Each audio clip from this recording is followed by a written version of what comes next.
why don't you go ahead and let's go ahead and start. We'll launch into this thing. Okay, my special request. That means come to order with an old teacher trick. So welcome to the April 2020 evening program of the North Coast chapter of the California Native Plant Society. I'm Carol Ralph, the current president, welcoming you to an extraordinary event in an extraordinary time. Here I am in my home, welcoming you while you sit in your home and Michael stands in his backyard. But this is how we can do it. The North Coast chapter is one of 33 chapters in CMPS, which covers the entire state of California, including Baja. CMPS is a nonprofit organization, a membership organization that brings together science, education, conservation, and gardening to save native plants. Notice that science is part of it, but not all of it. Not everybody in CMPS is a botanist. Lots of us, well, we are not all botanists, but we are all plant enthusiasts. We all love to botanize or to garden or to just revel in plants in their native habitats, and we work hard to protect them.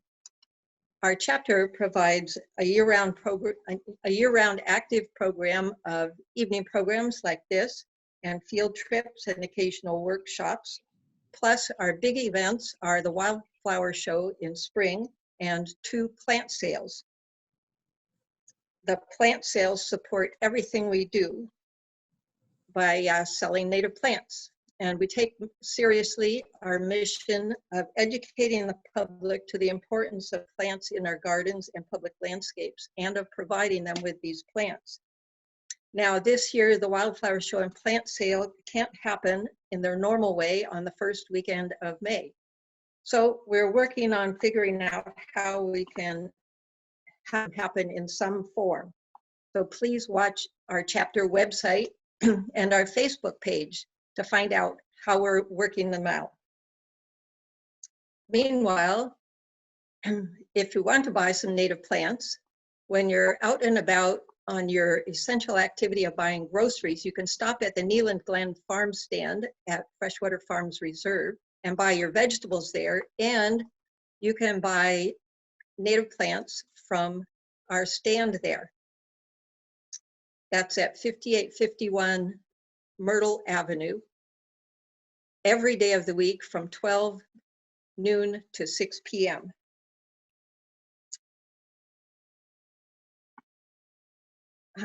And you'll find good gardening information on our website. So be sure to explore the Gardening with Natives page there.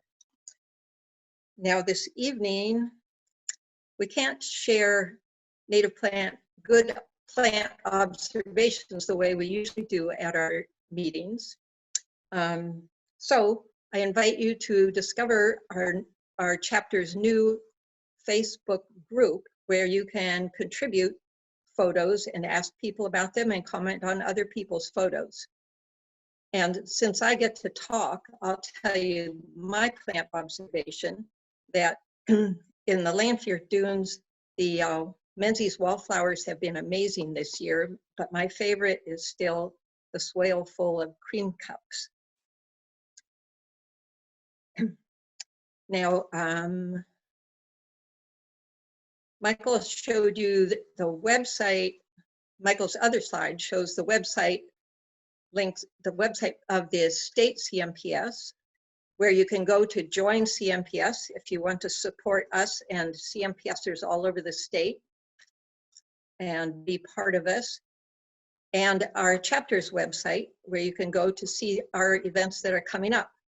You'll notice that in April, we're having a second evening program. Michael just can't be stopped. When you've got Zoom, why not do 2? So there's a second evening program coming up this month. And on our website, you'll find out some things you can do instead of our field trips. And you'll find out what procedures we develop for our plant sale and what we end up doing for the Wildflower Show. something will happen. Okay. Notice that you can also, on the state site, you can donate money, which is nice to do because you know what? These Zoom conferences are not free when you make them nice and big like this. So CMPS appreciates a contribution for the costs to bring this to so many people. So thank you for coming tonight. It's kind of amazing we all got here. And I'd like to move on to introducing our speaker, who you can see right there on the screen too, I guess. I first worked with Michael when he suggested the chapter do a field trip to Poker Flat. And on that trip, he mentioned that he had spent the summer walking from Covelo to Crescent City. And I realized that here was a remarkable person. Michael proceeded to pull together his many passions, like nature and conifers in particular, hiking the big outdoors, conservation and education, into his publishing business. His books, Conifer Country and Conifers of the Pacific Slope, are essentials for understanding conifers in our part of the state. His Field Guide to Manzanitas relieved a long-standing problem for us botanizers. And the two hiking guides he published, Ken Burton's for long hikes and Reese Hughes's for short hikes, are hugely useful whenever you're planning an outing and need ideas. Now, Michael is showing you a notice about the evening program that was originally scheduled for tonight with Jim Smith, shown with his new book. We're hoping to do this program along with our celebration of the chapter's anniversary in the fall. So we hope you'll be around and can tune in then. So meanwhile, Michael nowadays spends some of his time teaching science and outdoor education and developing programs that get kids outside. And our chapter has benefited enormously from Michael being our program chair, which is evident by the fact that we're all here on Zoom tonight to see an evening program. That I forced upon you. But okay, Michael? All right. Well, thanks, Carol. That was very nice of you. Nice introduction. I'm going to navigate through these slides and hopefully speak loud enough to broadcast all the way across the United States. I know my uncle's watching from New York City right now, and lots of other relatives on the East Coast and friends on the East Coast. So it's kind of amazing that we can do this. And because there's so many people that have signed up, I just thought I'd go through real quick a little bit about me. Here's me teaching a 7th grade lesson on photosynthesis about 15 years ago. I've been an educator here in Humboldt County since I moved to town in 2002, but I also work for the County Office of Ed and Save the Redwoods League. I have written 3 books with a 4th on the way. I'm very proud of the 3 that I've published, and the next one is probably going to be the best of all, which I'm, again, super excited about, and I'll share a little bit more about the Klamath Mountains tonight and more about the book at the very end. And then I'm also an ecologist, and I've been fortunate enough to work with the CNPS vegetation team since 2012 when we started whitebark pine work in California. And that's morphed into other projects, including mapping and inventorying big-cone Douglas fir in the Angeles National Forest, and then yellow-cedar, Pacific silver fir, and the Klamath. And then an amazing team at Humboldt State just got a National Science Foundation grant that I was asked to be a part of as well. And we're looking at drought response in conifers across Northwest California. So that's just starting, super exciting. That's with Lucy Krahulis and Rosemary Sheriff. So that all being said, let's dive in to the Klamath Mountains. And I just wanted to also mention that I'm going to talk about a very small part of this whole range, but I have a blog with hundreds of blog posts. I've been in the blogosphere now since 2009, and all sorts of stories about plants, mostly plants from across, you can see the Klamath and beyond. So check out my website. Let's get in. Oh, right. Thank you. I can't show like the preview screen, so I'm jumping ahead a little bit. But I also want to thank Julie Evans, Jennifer Buck-Diaz, and Kendra Sykes on that vegetation team. They are amazing to work with. And then folks in the Forest Service like Aaron Lonergan, who's the botanist on the Klamath, and Lisa Hoover over here on the Six Rivers by the coast. And then Diana Cada, the Region 5 botanist. All of those folks and more. Without their support, I couldn't call myself an ecologist, and I couldn't do the work that I'm going to share with you tonight.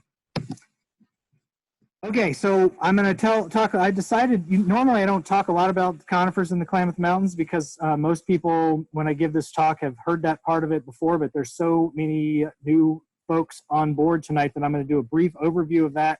And then we're going to go to 3 very special places in the Klamath. We're going to go to the Siskiyou Wilderness, the Siskiyou Crest, which is the California-Oregon border, and then the Marble Mountain Wilderness. So I'll take you to all 3 of those places and show you some mountains. Okay, so this is my sales pitch. I mean, what is so cool about a conifer? Well, let me just tell you. Plants became compatible 425 million years ago. And conifers, some of these early plants were spore-producing plants, so horsetails, club mosses, ferns. And these were the first to develop vascular tissue. And again, like I said, they reproduce with spores, but spores are restrictive to their development, or to their distribution, I should say. Then the gymnosperms soon came along about 365 million years ago. And the big leap here is the gymnosperms have seeds. And then the angiosperms about 140 million years ago. So here's kind of the overview of where the conifers fit on this cladogram here of relationship to other plants. But you can see some of the early vascular plants here, some of the early non-vascular plants. These are all spores. The seed developed. Then we have conifers and angiosperms. And angiosperms may be a little bit earlier than 120 million years. So a little bit of Conifer Wow. This is where I really want to sell you on the conifer, and I'm sure you'll be sold by the end of the talk here. But exclusively wind pollinated, minus 1 species, the Welwitschia in South Africa.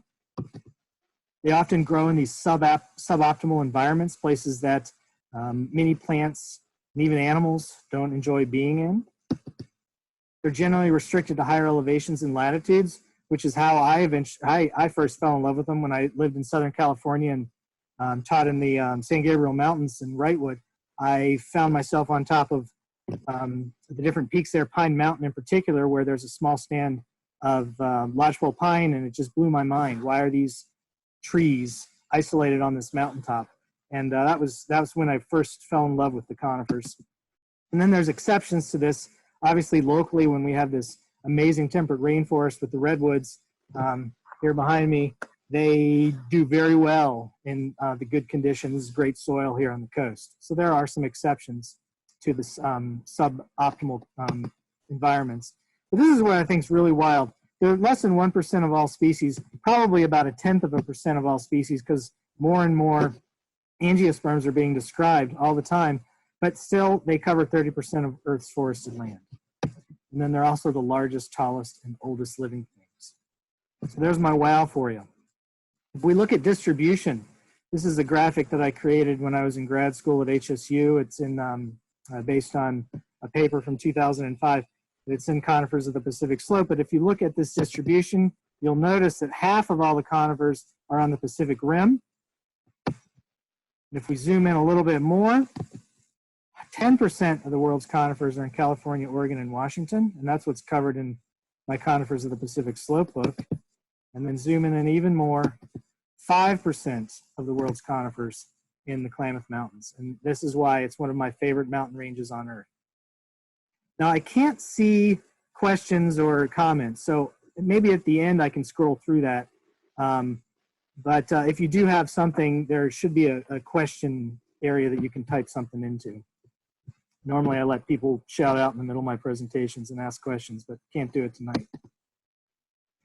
Okay, so here we are in, oh, it looks like Monica just raised her hand. So I don't know if that, maybe, I don't know if that's worth pursuing or not. I don't know how I would even navigate that. I'm going to skip that right now and just go on with the presentation and write your questions down. I'll be happy to answer them at the end or via email.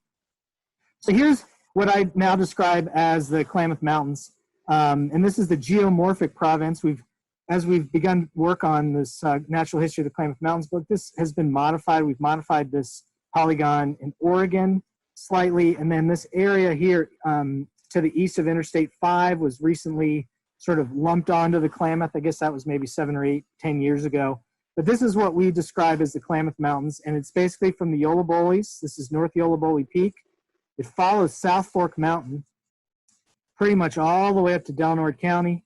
And then there's all sorts of craziness going on in Oregon with the rocks and the accretions. And then it kind of comes down past Wairika. Here's Mount Shasta right here. It swings to the east around Grizzly Peak and into the McCloud, and then comes back past Redding and then down along the edge of the Central Valley. So that's the Klamath Mountains defined here. And why are they so exceptional for conifers and plants in general? It's got this continuity with other mountain ranges, including the Great Basin, the Sierra Nevada, the Central Valley, the Coast Range, and then the Cascades. So it's this meeting ground, so to speak, along the Pacific Slope. And this allows a mosaic of habitats. And we're going to look today, we're going to look at 2 conifers that are exclusive to the Cascades, except for a couple teeny little pockets here in the Klamath Mountains. And then again, I mentioned those other ranges as well. And then there's complex soils, and one example is the serpentine, and this is a fascinating graphic, the way you can see these island arc accretions that have over the last, basically this is the oldest serpentine, this is about 400 million years old, and newer and newer and newer and newer till you get to this Josephine ophiolite that's about, I think, 30 to 40 million years old. So these accretion events have happened over the last 400 million years, where pieces of the Pacific plate have been dumped onto the North American plate, so to speak, due to tectonic activity. So this serpentine geology, there's also limestone, there's all sorts of amazing geologic stories in the Klamath, but this is sort of the classic for Northwest California. This is the biggest outcrop of serpentine in North America, this Josephine ophiolite. And Sawyer, this number's probably changed, but Sawyer in his book, Northwest California, says there are 70 endemics to that little outcrop. Well, not little, this giant ophiolite alone, probably more by now. And then just complex climate. You can see here in Eureka, we are sort of at the southern end of this rainforest. And as you get further north here in the Smith River, we're looking at 100 inches of rain a year. Inland, you get the orographic effect where higher amounts of precipitation fall on these mountaintops. This little area in the upper reaches of the Sacramento River has a relic stand of Port Orford-cedar, whereas Port Orford-cedar are mostly in this band of the Siskiyous. But because that precipitation still falls in storms that move up the Central Valley and sort of get trapped here in the high peaks of Mount Eddy and Mount Shasta, there's enough rain and snow that fall that allow that those unusual stands of Port Orford to persist. So we've got these strange complex climates across these elevations, latitudes, and longitudes. So that's sort of the story here of the Klamath, and this is the little graphic that I cooked up that looks at sort of a cross-section from Crescent City to Redding. And here on the coast, we're at the southern tip of the Pacific Northwest temperate rainforest with things like western hemlocks, western red cedars, and Sitka spruce reaching their southern range extension. Higher up in elevation, this is what we're going to look at in just a second. The yellow cedar or Alaska cedar are common in the Cascades north, and they reach their southern range extension before the rain shadow comes into effect here in the other parts of the Klamath, where pines become more common. We also have endemics like the Brewer spruce and the foxtail pine that are only in the sort of central band of the Klamath. And then whitebark pines show up more in the eastern Klamath and extend out into the Great Basin and Rocky Mountains and beyond. So I think this is a nice way to look at why we have all these different little microsites for all sorts of plants, but specifically for our talk tonight, conifers. And then sort of the classic story are these enriched stands of the Klamath, where Sawyer and Thornburg started to define these in the late 60s into the 70s. And basically these enriched stands are highlighted by the Miracle Mile here in the Russian Wilderness. And the Miracle Mile has all sorts of things going on. It's kind of got that east side, west side rain shadow effect. It's got complex geology of big boulders of granite. And then it also has a variety of disturbance regimes, including fire. So all of those things sort of intermix. And in this 1 square mile, what Sawyer and Thornburg did is they actually hiked up. Ledyard Stebbins told them about some Engelmann spruce up in here, and they hiked up here to Sugar Lake, and they decided to go up this steep chaparral, montane chaparral slope, and they got up here, and they dropped down. Actually, they were up here. They dropped down into Little Duck Lake, and they set their camp up at the sort of the outlet where the creek drains in on the upper slopes, and that's where Thornburg first found subalpine fir in California. It took them a half hour to convince Sawyer that's what they were seeing. And this was the spot that they first realized that the Klamath had some amazing stuff going on, and they defined it as the Miracle Mile. And then I'll show you the list here in just a second of the trees. But this pocket right here wasn't known that there are juniper, western juniper in this pocket. They were discovered in 2013 by Richard Moore, who owns a gravel pit right here at the mouth of Sugar Creek. So anyway, here's the list. There's 3 families: Cuprous ACE, Tex ACE, and Pine ACE, and then 8 genera: Juniperus, Callicedrus. I won't go through them all, but I sort of grouped them all into a color just to show you that diversity within the Miracle Mile. And I'm still hoping that we'll find a knobcone pine back in there and we'll get up to 19. All right, so the Siskiyous. I'm going to take you into the Siskiyou Wilderness, tell you a little bit about Alaska cedar, yellow cedar, Calotropis nudecatensis. This is one of my favorite places on the planet. My son's middle name is Siskiyou. This is where my wife and I really fell in love and decided, I also swear I decided I was going to write Conifer Country when we were on a week-long vacation in February in a cabin snowed in. Cooked up this idea. Let me go back. I think I double-clicked there. No, I didn't. So within the Klamath Mountains, here's Crescent City, and this is the little pocket I'm going to take you to right now. You can see it's right on the border of Siskiyou and Del Norte County. And it takes a couple of days just to walk into this spot. You got to drive up 199 here and cut up into the mountains, and then you can backpack into the Siskiyous. And this is an adventure that Aaron Lonergan helped send CNPS vegetation team on to finally map all of these stands of yellow cedar. So here's the general range of yellow cedar. You can see it's a real specialist hugs the coast here, and it gets up into the higher elevations of the Cascades and up through British Columbia, and then it drops down into the Cascades and really trickles out in Central Oregon. And then we have this little pocket in Northwest California, exclusively in the Siskiyous, from Little Grayback south to Elk Hole, which is the southern range extension for the species. And these are both pages from Conifers of the Pacific Slope. This took me a couple of trips to really learn this tree early on in my explorations, and you go into a few of these basins and there's a variety of cedars. You know, we talk about cedars, that's really a old world term and it's moved to the new world. And we have incense cedar, we have Port Orford cedar, but the main way to tell them apart is you can see the Calotropis, the yellow cedar, is much more yellow. And then Port Orford has these little X's on the back undersides of the needles that allow for the stomata to form in those pockets. And the cones are slightly different as well. A little bit smaller in the yellow cedar. So here, only a few of these stands were known before I really started looking around and digging into the literature, the biggest of which are around Preston Peak and the Devil's Punch Bowl. And then we were able to find smaller pockets. Bear Creek was known about, but smaller pockets through here. Deems Burton told me about a stand in Upper Dillon Creek that we've got to get to. It's going to be right in here. So there's still some undiscovered for sure. And this is up in the Red Buttes wilderness on the California-Oregon border. So this was the first pocket that I got to this summer.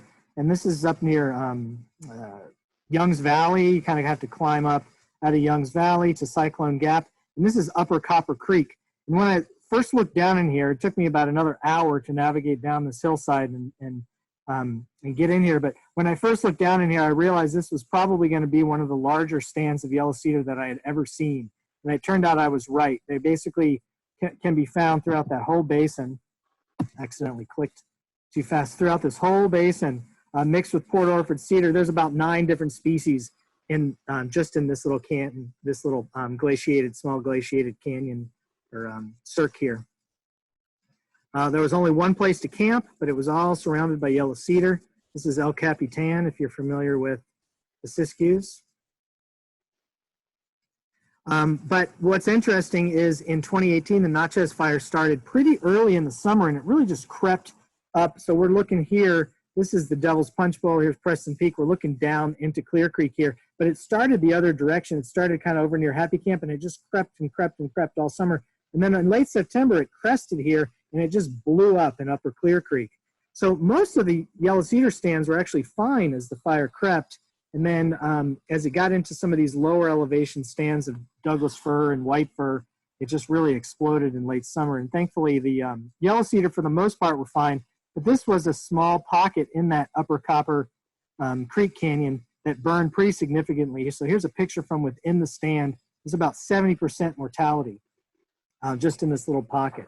And I'll show you how I sort of accounted for that in a little bit.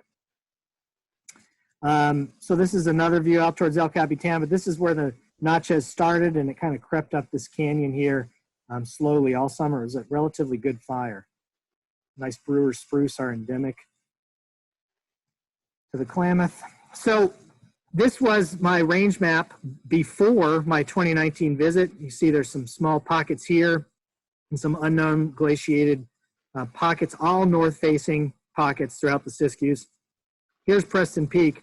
And then you can see what I was able to add to that just by this trip. So I went up to Cyclone Gap and sort of maneuvered into this canyon. This is Upper Copper Creek, and then I was able to get up here, and I did binocular surveys of this area. It was just so steep, it was almost impossible to get to from where I was here. But I was able to really expand the known range of Calotropis nucatensis significantly this summer, and I'll show you some numbers in a minute. Here's another view. Here's that little burned area I was talking about. Here's the healthy stand. This is Raspberry Lake. Here's Preston Peak. And then some lower stands. This is Upper Indian Creek. The fire crept up and burned into some of these stands. But a lot of these spatially restricted pockets up in here weren't affected by the fires. I call these the refugia pockets, and I'll show you more about that in just a second as well. So, before this trip, we knew about 11 hectares of Calotropis nucatensis in California, and after this summer, we bumped that, almost doubled it, based on just this area on the north slopes of Preston Peak. So that was the real mother lode for California. Kind of, I don't know, exciting for me anyway, as a conehead conifer man. So here's how, this is just a little bit of our data. I don't want to overwhelm you with data, but basically I've named these little, these different stands. Whoops, accidentally clicked that. Name these little stands here, and I estimate based on either walking them or throwing points on using Gaia Earth. I estimate the size of these polygons. I adjust for cover because it's not 100% yellow cedar, though these numbers are higher than you would find for most conifers because yellow cedar grow in these really dense thickets.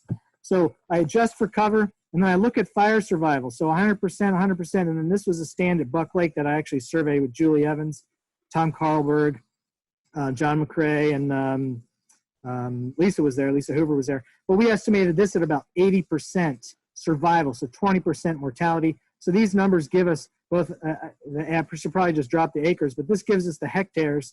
And so we added all those up to get to the 20. But the average stand is about 4/10 of a hectare, and a hectare is basically a football or soccer field. So that's about the size of all these 50 stands that we were able to map. So we mapped 50 individual stands in California. So this is what our data looks like. And then just a real simple overview on the yellow cedar. They are reproducing really well, and they're rooting and sort of moving up slope in certain areas. 74% of these stands are refugia. This is a stand in the Red Buttes here that very small. I mean, it's probably the size of 20 by 20, 30 by 30, something like that. Not very big. That's feet I'm talking about. And so this is refugia because it's surrounded by rock. So fire's going to have a hard time creeping in there. Now, could it? Yes, flames could get thrown. Those things could burn. But I decided to just label it as refugia if it was isolated, spatially restricted from rock. But fires are going to be a major factor in the persistence of the species. There were no fires in any stands prior to 2016, and now fires entered 4 different stands that we've recently surveyed. It could, that number could have changed from other stands that I haven't visited. And then new habitat, like I said, sort of this idea where the snowpack is being decreased on these north slopes where the cedars like, they're starting to move up into those pockets. So they're doing well. They're really increasing right now in stand size because of the lack of snowpack. How long will that continue? Who knows? But for now, they're doing all right. And overall, stands are healthy. There's almost no mortality other than the fires that I've seen in these stands. So good news. This is one of my favorite pockets of yellow cedar. This is on the upper reaches of Preston Peak. Here's Broken Rib Botanical Area, if you know the Smith River country. But these are these little pockets of yellow cedar. And there's also Brewer Spruce and Shasta Fern here. But here's another little pocket of yellow cedar. And here's another little pocket. So you can see these spatially restricted microsites. It's going to be really hard for fire to get in there. And that's kind of almost a southwest facing slope. So it's kind of unusual, but it's so high at 7,600 feet at the summit up here that they're persisting. Another beautiful Brewer Spruce here. Okay, just a couple other highlights from the Siskiyous. This is one of my favorite trees on earth. This is a Jeffrey pine, and possibly, when I first saw it, I thought it was Bigfoot. Here it is from below. Love the Jeffrey pines in the Siskiyous. We have a lot of these fens in certain areas of the Siskiyous. A lot of these cirques where you can see the yellow cedar back here. A lot of these cirques are fens that are developed with carex. So there's a lot of carex in here that hold this water in, and a great home for the Narthecium. Well, this is one of the first places I ever saw Narthecium. It was with John Sawyer, and I remember we kind of walked up into this little meadow, and he just yeehawed it with joy because this was one of his favorite plants. Here, I put it in the Cal Flora distribution too. Not very common. And this was a lifer for me this summer, the northern holly fern. I found this just above, actually right below that little burn pocket in the upper Copper Creek. I showed you that polygon of burn. Pretty exciting for me to find this over the summer. And then beautiful butterfly shot. Had to share that for the false asphodel. Okay, I'm going to stop there. It doesn't look like anyone's asking me any questions that I can see. Oh, maybe there is a question. Here we go. Okay, Matt Johnson's got a good question. I'll dive into that later, though. Okay, so Forest Pests have also driven this research, and Aaron, I guess it was maybe Chris Lee, contacted me and Aaron and said, hey, we've got the balsam lily adelgid has shown up. Might be a good idea to map some of our firs, especially our rare firs. So this is from Conifer Country. At least that was from Conifer Country. I guess I scrolled on the mouse there. Go back here. Sorry about that. So excited with my finger. It's not allowing me to go back. Crikeys. All right, you know what? I'm not going to worry about it. Getting worse here. Ah, here we go. Okay. Okay, so here's from Conifer Country. This is just Abies lasiocarpa, which is subalpine fir, and Abies immobilis. Up by Crater Lake is sort of the end of their contiguous ranges, especially lasiocarpa. And then there's a gap here. There's a couple pockets of them in the Cascades of Southern Oregon. And then they show up again in small pockets. This is around Mount Ashland. There's subalpine fir up on Mount Ashland. Here I'm going to take you to these stands in just a second of Abies immobilis, Pacific silver fir. We'll also go to this pocket around Hancock Lake of Abies immobilis. But basically we said, all right, we need to map where all these trees are, and then in the process we'll see if the adelgid's showing itself yet in these trees. We have not gotten to map. I've actually done the polygons for lasiocarpa, but we haven't ground truthed those yet. But I was able to get to all the Abies immobilis stands this summer, which is pretty exciting, I think. So here's a nice, I guess I'm allowed to say that, even though I made it, range map of Abies immobilis, and you can see the super isolated stands here in the Klamath. And within the Klamath Range, here's where we're going to go, right on that California-Oregon border. So this is what's known as the Siskiyou Crest, and the Pacific Crest Trail actually heads out here on its way to past Mount Ashland. I don't think that's Mount Ashland, but it keeps kind of going out there on its way to wrap into the Cascades. So this is really the last, if you've ever hiked any parts of the Pacific Crest Trail, this is both the last of California and the last of really the California floristic province, because you're heading off into the Cascades right after this. And these, what's neat about these stands of Pacific Silver Fir is they're like these little pockets of the Cascades right here in California. So here's one of my first hikes that well, not my first hikes, but one of the 27 hikes in Conifer Country is to go in on the Pacific Crest Trail to this White Mountain Botanical Area.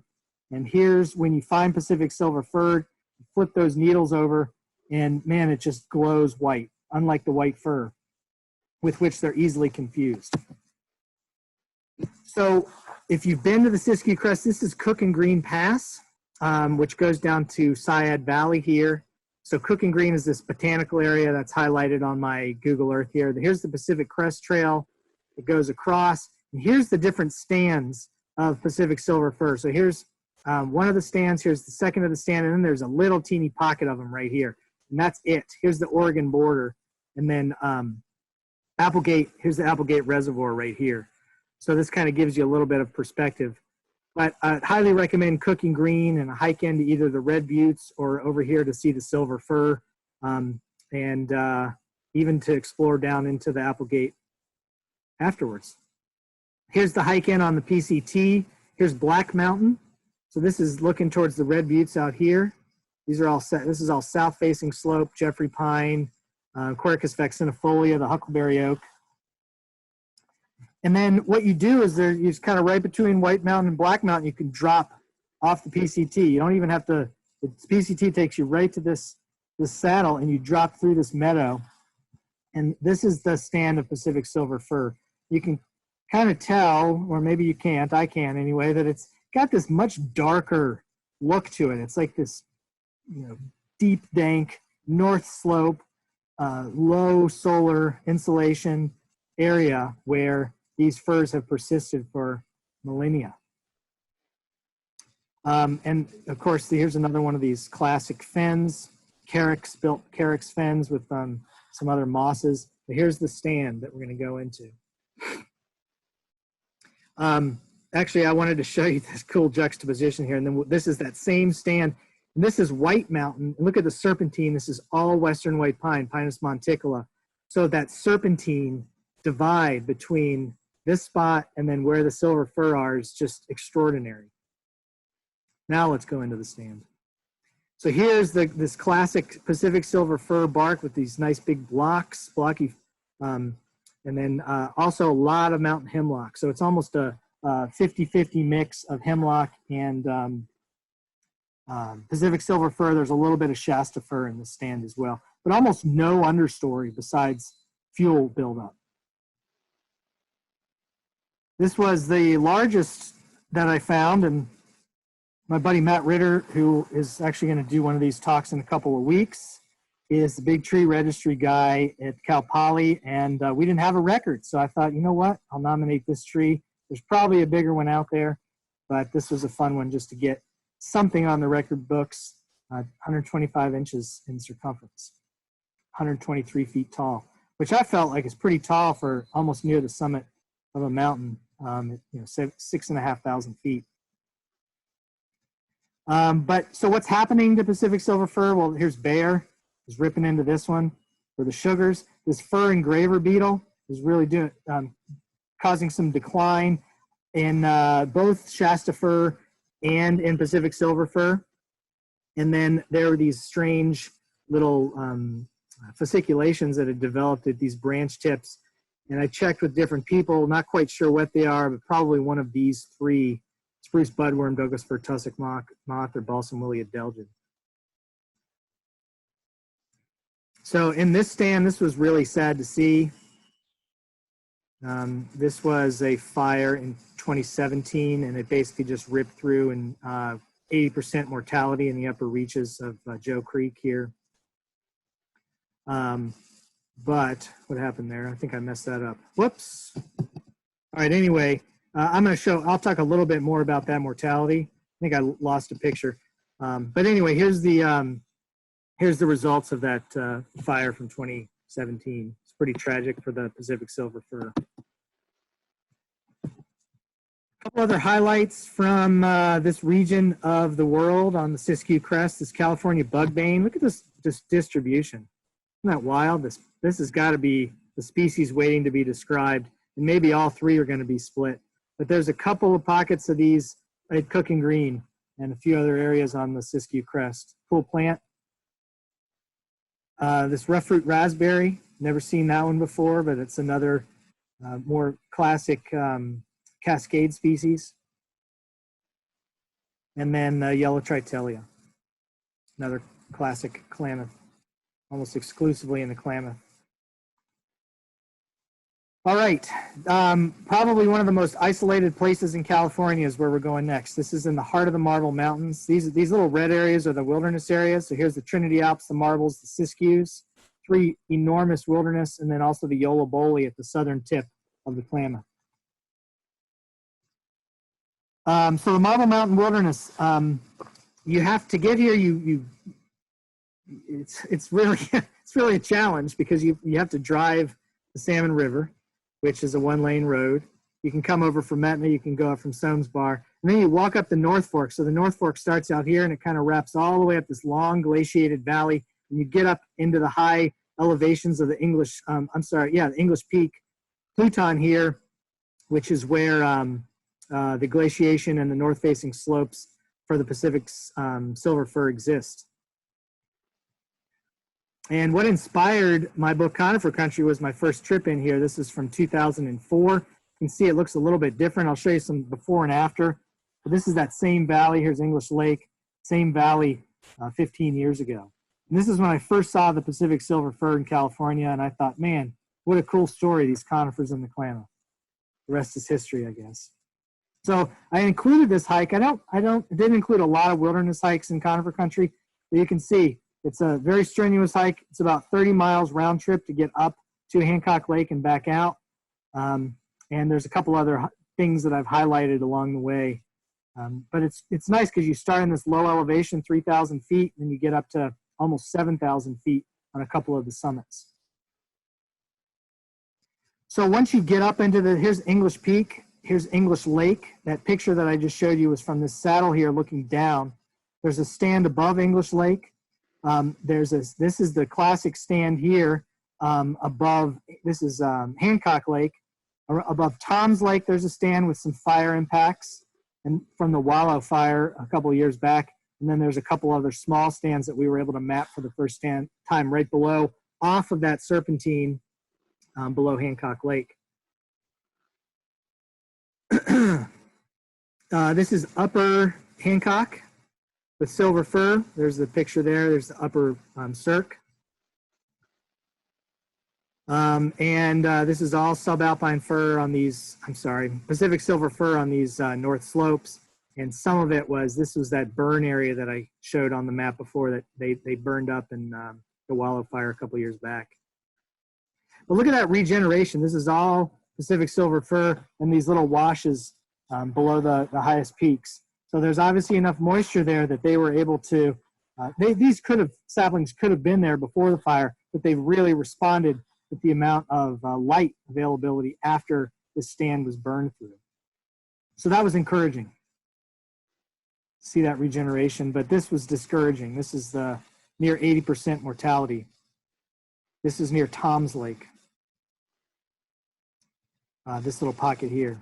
And then this is a neat spot here with Brewer spruce. This is that serpentine that I showed you on the map before. And then just off the serpentine down in here, this is the Pacific silver fir. Beautiful stand of Brewer spruce, one of my favorites in the Klamath. Here's a view across Hancock Lake. Great swimming, even though we were there in mid-September. And then here's more from Tom's Lake. Here's that pocket that burned. But all of this combination of mountain hemlock and Pacific silver fir. Again, these spatially restricted microsites may have played, these rock scree slopes may have played a role in keeping that fire from entering the stand. So we did the same thing with silver fir, just a little bit more data here. But what I want you to really key in on is hectares in the marbles and hectares in the Siskiyous. And this gives us about 10, a little bit over 10 hectares in the Klamath. So this has, in my opinion, this is the rarest conifer in Northwest California.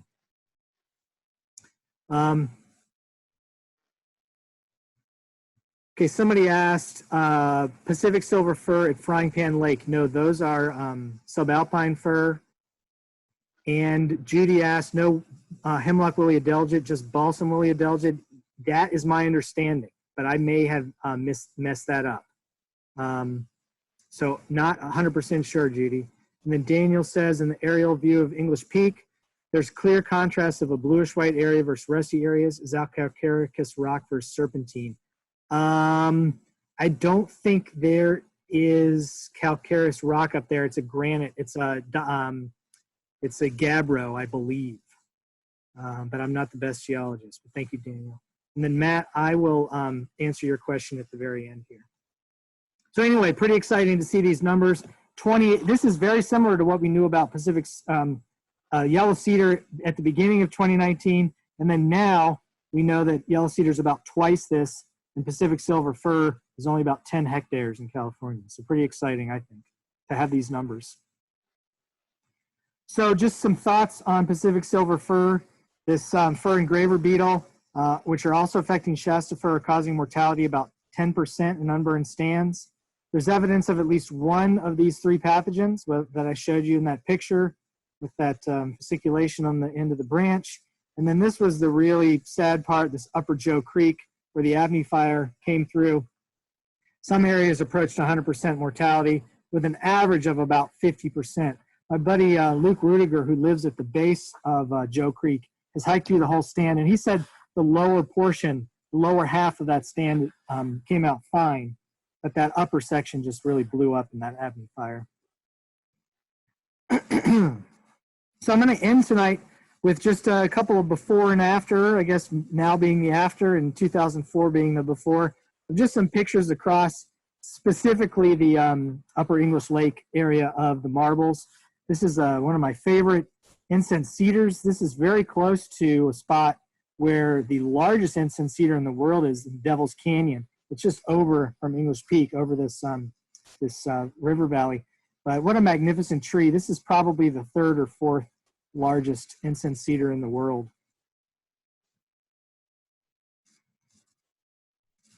And then enormous Douglas firs. This is 2004. This is my buddy Ian, who should be on the call tonight. Hey, Ian. And you can see these small fire scars with all this understory growth. And then after the Wallow fire, look at how that understory just got whipped out of there. This Douglas fir is still alive.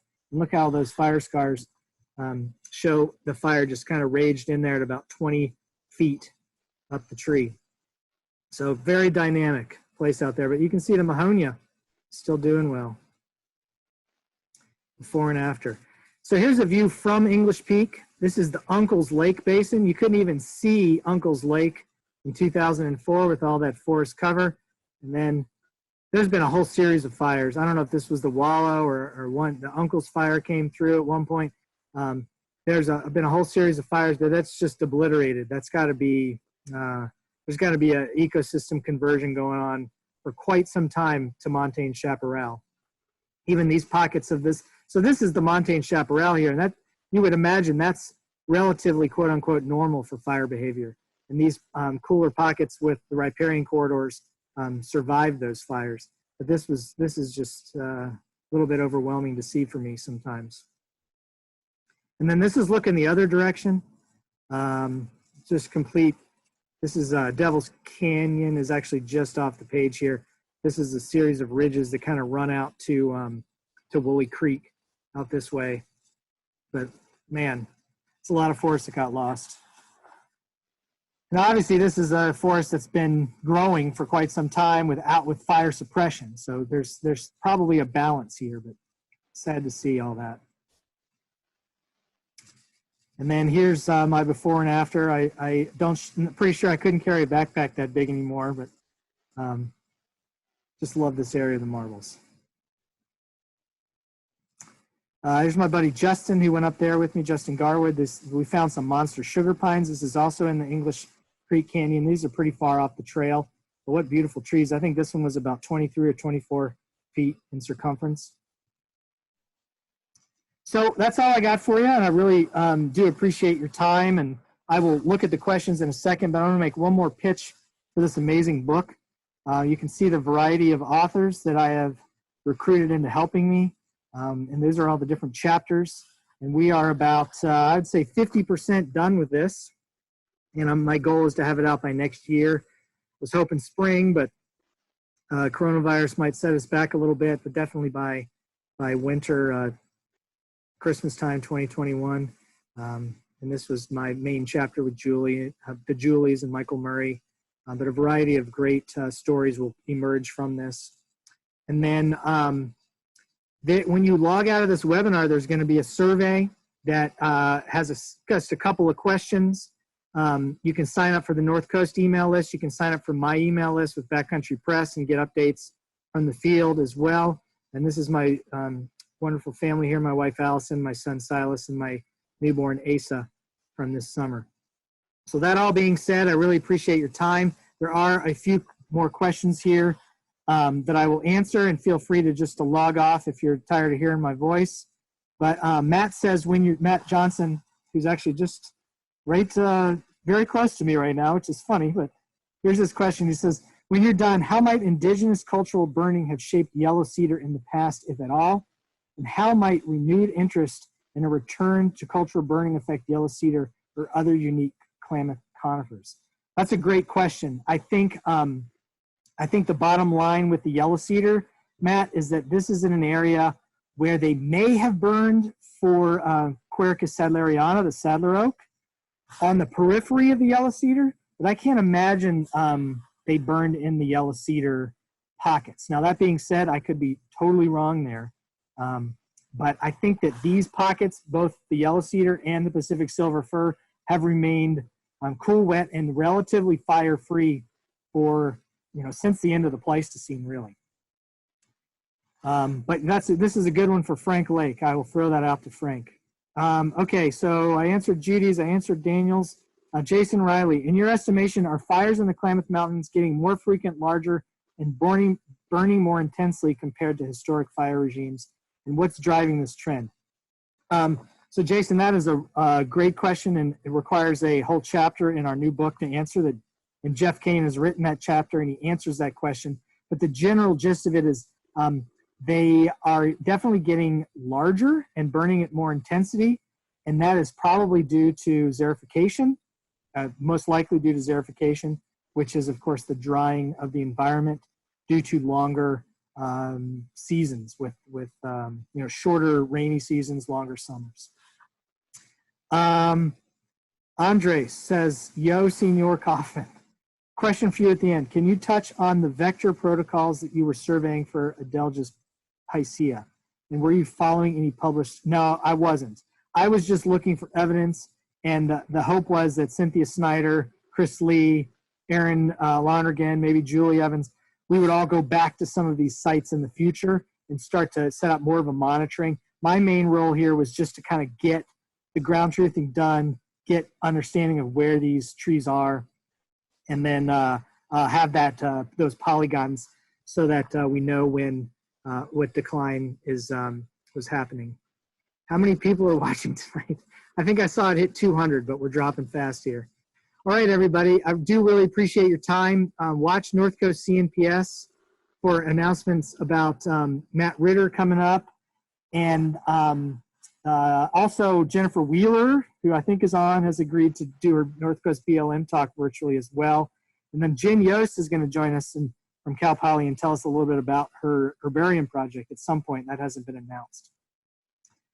I will do one more question, but this is from Seth Whitaker. How do you expect climate change to affect some of these isolated populations in the Klamath Mountains? Yeah, this is the real scary question, because with these changing fire regimes, with these massive fires that are, burning through the summer and then blowing up in September and burning into these stands that we think might have never had fire for a very long time, and they're just now starting to get into it. I would imagine this is going to shrink some of these populations in size. Now, a lot of these populations have been shrinking in size for thousands of years as well, like the yellow-cedar, I'm sure has been getting smaller and smaller and creeping into these north-facing glacial cirques.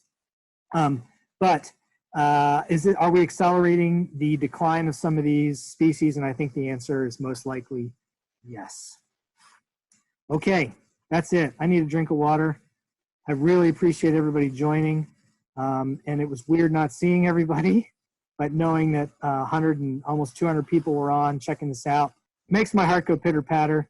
And shoot me an email if you have more questions. And I'm going to stop talking because I've already said that 6 times. All right. Bye-bye, everybody.